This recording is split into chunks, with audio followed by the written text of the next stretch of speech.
안녕하세요. 자유여행 나만의 일탈을 꿈꾸다 대만 편으로 인사드리고 있는 김겸입니다. 오늘은 마지막 시간입니다. 제가 앞서 말씀드린 여러가지 정보들 기억하시죠?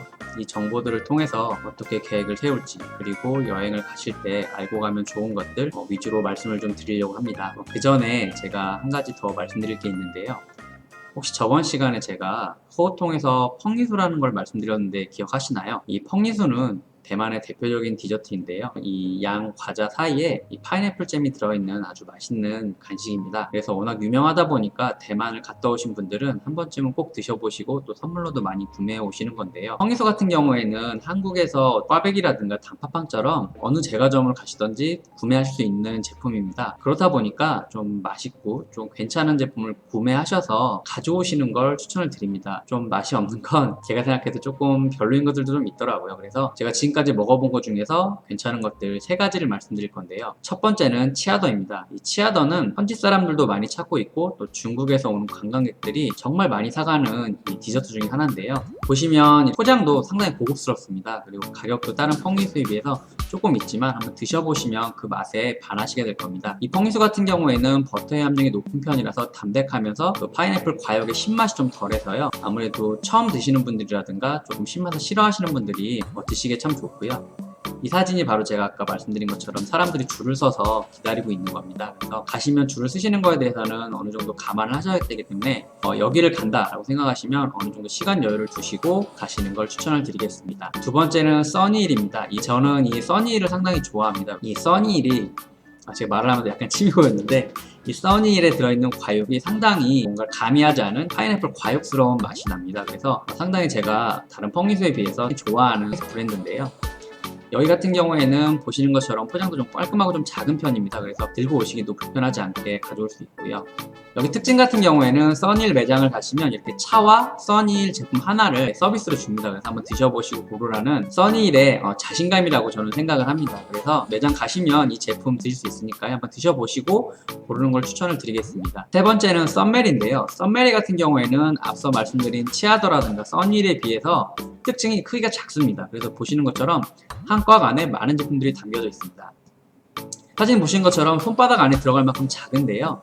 제가 이걸 왜 소개시켜 드리냐면 펑리수를 선물하신다 하셨을 때 썬메리 같은 경우는 좀 많은 사람들한테 동시다발적으로 줘야 될 때 조금 많이 구매를 하는 편입니다.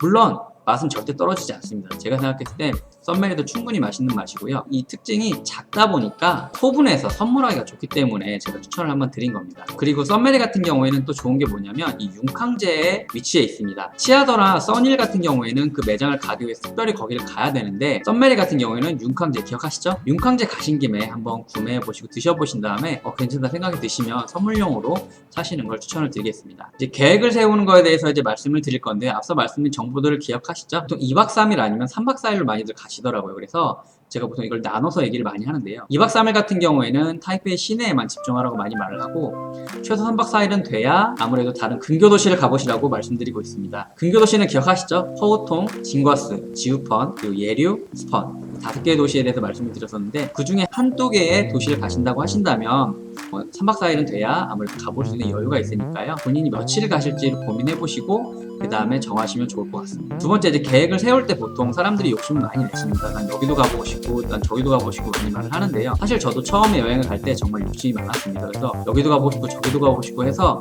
조금 무리하게 계획을 세웠는데요. 저는 항상 본인이 정말 가고 싶은 거 한두 개를 위주로 정한 다음에 그 근처에 있는 관광지라든가 식당이라든가 그런 것을 가라고 많이 말씀을 드려요. 근데 이 한두 개라는 것도 박물관이라든가 미술관처럼 좀 오랜 시간 동안 봐야 되는 것 같은 경우에는 한 개 정도만 두고 가셔도 무리가 없다고 생각을 합니다. 제가 왜 이 말씀을 드리냐면 제가 처음 여행을 갔을 때가 이제 유럽으로 배낭여행을 갔을 때인데 런던을 갔었습니다. 이 런던에 유명한 것들이 정말 많은데 그중에 대형 박물관과 내셔널 갤러리는 런던을 가고 싶어 하시는 분들이나 조금이라도 박물관이나 미술관을 아시는 분이라면 제가 정말 지금 생각하면 너무 바보스럽게도 두 개를 하루에 가겠다고 일정을 잡은 겁니다. 그래서 오전에 내셔널 갤러리를 가고 오후에 대형 박물관을 가는 걸로 일정을 잡았는데 있었는데 사실 저는 대형 박물관이 사실 더 좋았습니다. 그렇다 보니까 사실 저는 정말 가고 싶었던 게 대형 박물관이었는데 내셔널 갤러리를 진짜 어떻게 보면 수박 겉핥기식으로 보고 나왔는데도 불구하고 나와보니까 2시인 겁니다. 밥도 안 먹었는데. 그리고 내셔널 갤러리에서 대형 박물관까지 이동하고 들어갔더니 3시간 조금 안 되는 시간이었습니다. 그리고 제가 2시간을 보고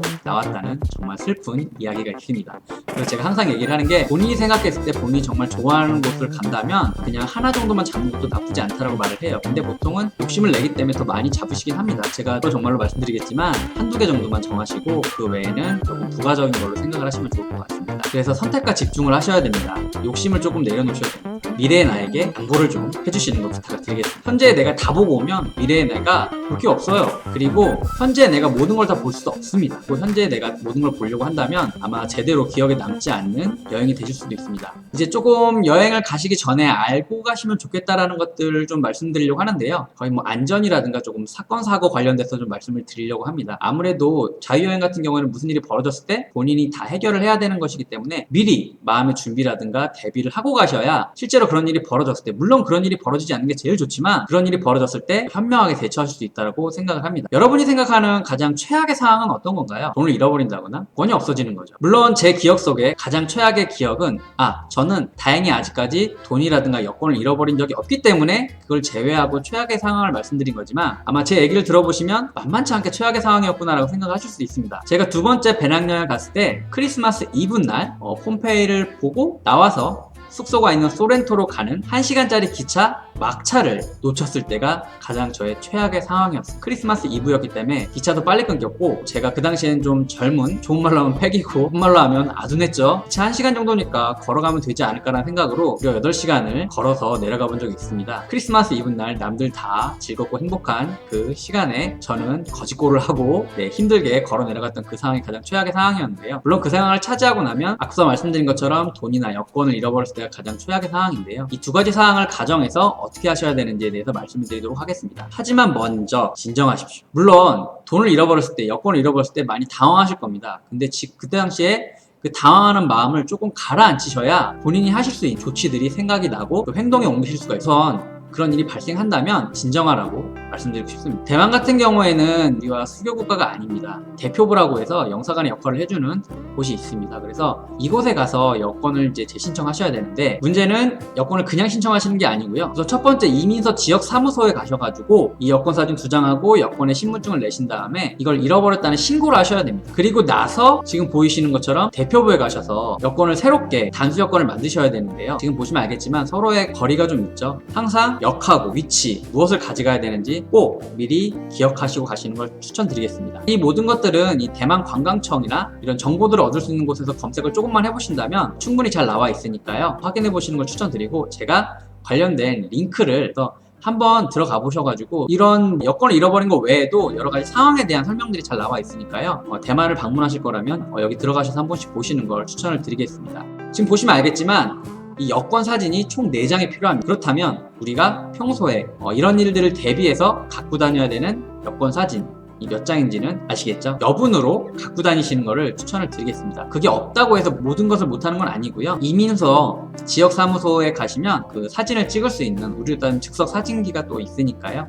그런 것들 이용하시면 좋을 것 같고요. 그 다음에 이제 평일이 아니라 그런 휴일 때도 어떻게 하면 조치를 할 수 있는지에 대해서도 아까 말씀드린 그 링크를 타고 들어가시면 보실 수 있으니까요. 한 번쯤 꼭 보시는 것을 추천드리겠습니다. 그리고 기억하셔야 되는 건 수수료가 들어갑니다. 수수료 얼마 들어가는지 꼭 기억하시고 여권 잘 챙기시는 걸 꼭 부탁드리겠습니다. 왜냐하면 여권 같은 경우는 없어지면 정말 너무 피곤해요. 돈보다 사실은 제가 생각했을 땐 여권이 없어지는 게 가장 최악입니다. 그러니까 꼭 잘 챙기시고요. 현금이 없어졌을 때는 가장 기본적인 방법은 아까 말씀드린 이제 대표부를 통하거나 아니면 이제 대사관들 그런 것들을 통해서 돈을 받을 수 있는 방법이 있는데요. 이거 같은 경우에는 이제 이 방법은 지금 그림에 보이시는 것처럼 이렇게 가시면 되는데요. 자세한 건 이제 외교부 해외 안전 여행 사이트에 잘 나와 있습니다. 문제는 보시면 이제 아시겠지만 절차가 조금 왔다 갔다 하는 게 많이 있습니다. 그래서 물론 이 방법도 상당히 좋은 방법이고 추천해 드릴 만한 방법이긴 한데 이 방법뿐만 아니라 다른 방법이 하나가 더 있어서 추천을 드리겠습니다. 그건 바로 웨스턴 유니언입니다. 웨스턴 유니언 같은 경우에는 농협은행 가시면 아마 이 표시를 보셨던 분이 계실 겁니다. 이쪽을 통해서 돈을 보내면 각 나라에 있는 웨스턴 유니언에서 이 돈을 받을 수 있는 사람한테 그런 비밀번호를 알려줍니다. 그러면 그 비밀번호를 통해서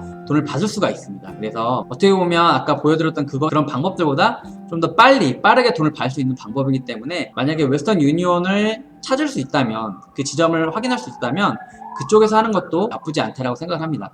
다만 이거 같은 경우는 이제 수수료가 조금 붙는데요. 이제 그런 거 급할 때는 그렇게 크게 의미가 없다고 생각을 합니다. 그래서 두 가지 방법 둘 다 기억하셨다가 만약에 그런 일이 발생했을 때 활용하시면 좋을 거라 생각을 합니다. 그리고 이제 마지막으로 제가 이제 외교부 해외여행 안전 사이트에서 말씀을 드렸는데요.